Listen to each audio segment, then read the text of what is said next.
పూరా local. Welcome to పూరా local.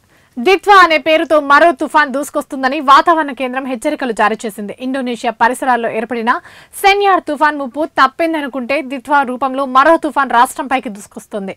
దీని కారణంగా కోస్తా రాయలసీమలో పంటకు నష్టం కలుగుతుందన్న వాతావరణ శాఖ హెచ్చరిక రైతుల్లో ఆందోళన కలిగిస్తుంది. శ్రీలంకకు సమీపంలో నైరుతి బంగాళాఖాతంలో ఉన్న తీవ్ర అల్పపీడనం వాయుగుండంగా మారి ఆ తర్వాత కొద్ది గంటల్లోనే తీవ్ర వాయుగుండంగా మారింది తుఫాన్.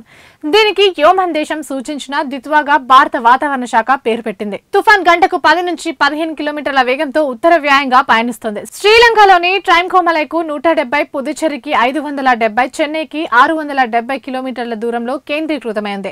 ఈ నెల 30వ తేదీ ఉదయానికి తమిళనాడు, కోస్తాంధ్ర తీరాల వైపు రానుందని ఐఎన్డీఏ తెలిపింది. పలు వాతావరణ మోడళ్ల మేరకు 30 ఉదయం ఉత్తర తమిళనాడు, దక్షిణ కోస్తాంధ్ర మధ్య తీరం దాటనుంది. దీని ప్రభావం కోస్తాలో కోనసీమ జిల్లా నుంచి నెల్లూరు వరకు, రాయలసీమలో కొన్ని జిల్లాలపై ఎక్కువగా ఉంటుందని అంచనా వేశారు.